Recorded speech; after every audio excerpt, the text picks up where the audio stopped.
benefit of having, so many edible qualities to it. So I think it's a good fourth sister here doing permaculture or any kind of agriculture planting.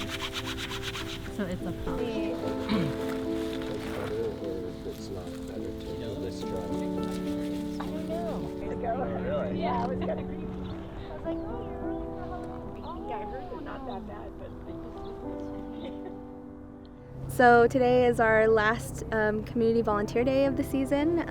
We host monthly volunteer days in addition to our workshops here at the Healing Foods Oasis throughout the growing season, which for us is typically May through October. Today we're having folks come out to help with some of the last harvesting here of seed, and also to help us prep the garden for winter in the colder months. I am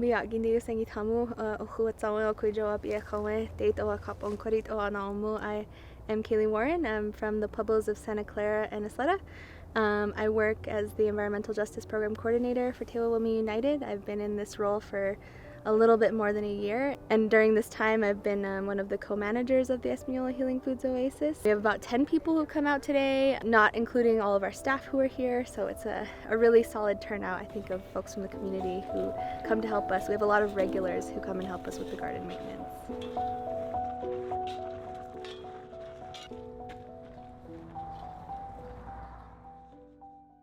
Singitamu, my name is Delavai Denapa Cook. I come from Okewinge Pueblo. I'm Dene, and I'm also Hopi from Hopevilla. My clans are Summer Clan from Okewinge. I'm Spider Clan from Hopevilla, and then I'm also Torachitni and Torikoje on my Dene side.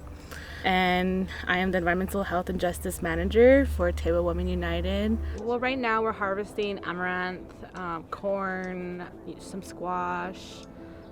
Depending on the seed variety and how much seed we want them to be fully mature. So that requires them to be fully grown up until the very end. Usually we start with an event opening up the garden and planting and fixing up the gardens, and then throughout the year people kind of help maintain it. And then at the end, we kind of harvest the seeds, and we teach people how to harvest some of the plants that are here that they don't know how. We also just help clean up everything so that we can put everything to rest. And in the community setting here at the Healing Foods Oasis, we're very much tending an agro-ecosystem. It's meant to be a pollinator, habitat landscape. It's meant to be a community garden, and so having trees and shrubs as part of the agro-ecosystem is essential. This kind of agriculture here has many different layers. It hits on traditional ecological knowledge. It hits on urban ecology. It hits on intergenerational bonding and relationship between communities here. Starting on the furthest north slope of the garden, we have our dye garden. That is something that was developed in partnership with the Española Fiber Arts Center. We have pinon, false indigo. I think we have a couple other dye plants in there, like bee plant, that are annuals, but that's really the section where we're cultivating plants that can be used for dyeing purposes. Closer to the parking lot, we have cottonwood trees, we have choke cherries, currants, wild plums. As we move kind of further into the garden, we have some of the zones with shade trees. So we have crab apple trees, we have locust, I think we have some alder in here, apple trees, we have more cottonwoods. So kind of moving further into the garden, building in those shade zones and also more of the edible fruit areas. Segitamu, Noah, when we povia kawe, ohoge uinge weao so.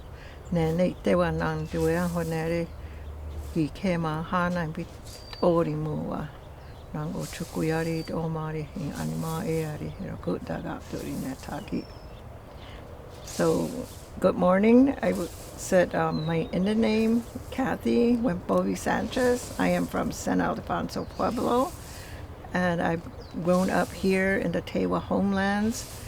Tewa Women United, the organization that we had co-founded together with elder women in addressing the colonialism, the doctrine of discovery of then all the way through seeing my great-grandparents and growing up with them. we're looking at the slope, and the dream was in asking our ancestors, how do we bring back life of relationality into a urban setting, and how can we have elders and the young ones really have a dialogue about ecosystemic sustainability in our times. Healing Foods Oasis, and the name comes from herbs and plants, medicinal plants, to help us reconnect back to our self-healing or self-connectivity to Mother Earth. And oasis because we are in a high desert plateau area, and so we said oasis, yeah, that's high desert oasis, bringing water, life, and people come here. And so foods, that everything that is grown here belongs to the community. The volunteers that come, they can harvest the plants. People that need sage or need any of the herbs that are here for healing, they're welcome to come and just offer your prayers and thanks and come volunteer sometime, and or enjoy and bring your family so you can talk to your young ones here.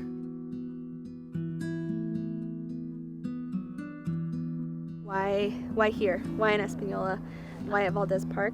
I think a lot of people who are familiar with northern New Mexico will know that Española is a community that faces a lot of challenges of all the things, of substance abuse, of crime. You know, there's a lot of hurt in this community, and that has been in the community for decades. And I think one of the things that struck the founder, Beata, is even though we're, you know, very much a rural city, access to green space and to space to be with community and nature and to have access to, you know, healthy food is something that we don't really have here in Española.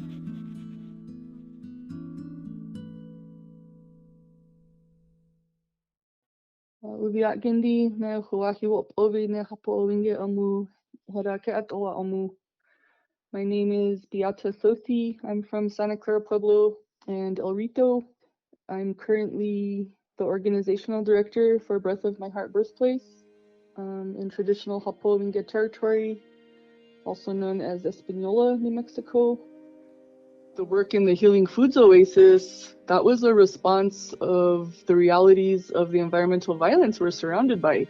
Of like, what is it that makes us strong in our communities? What is the strength-based way of being in that knowledge? And that despite 3 waves of colonial violence, we have this. And so that's the responsibility of the energy that I feel like I need to feed, is not like sharing this information with the world, but just like making sure that it stays intact and that we're carrying it forward in a way that's for us, first and foremost, unapologetically. Growing up, I grew up with a lot of influence of my Pueblo culture and Hopi culture. And in our Hopi ways, we believe that we're our stewards of the land. I never heard, you know, terms like permaculture or agroforestry or agroecology until I went to college. I'd be like, oh, that's what I've done my whole life with my dad, or like that's what my community does as part of our cultural calendar. It's like these practices are life ways. They're not individual kind of farming or cultivating techniques. Indigenous ecological knowledge, it's not that we have knowledge, it's that we're a living part of our ecologies. We're a crucial element. We're a tree in the forest, you know, we're an animal in the forest, or we're just another being in the forest that has its purpose. It can be really harmful to try and convey that to people who have no intention of restoring that and honoring that relational way of being in our place.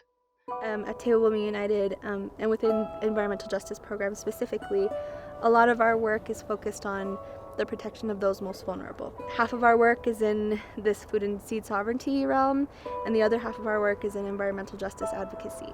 And it was recognized by the founders, which include Kathy, of the program, while we're advocating against, you know, some of the toxins and some of the environmental justice issues, it's also important to be rooted in what we're fighting for instead of what we're fighting against. And I think the Healing Foods Oasis definitely represents what we're fighting for when we're engaged in the environmental justice work. Community, nature, our seeds, our land-based lifeways, they're all here. And so it's really important that we have this kind of comprehensive approach to that work. And those most vulnerable in Tewa Women United's definition includes Mother Earth.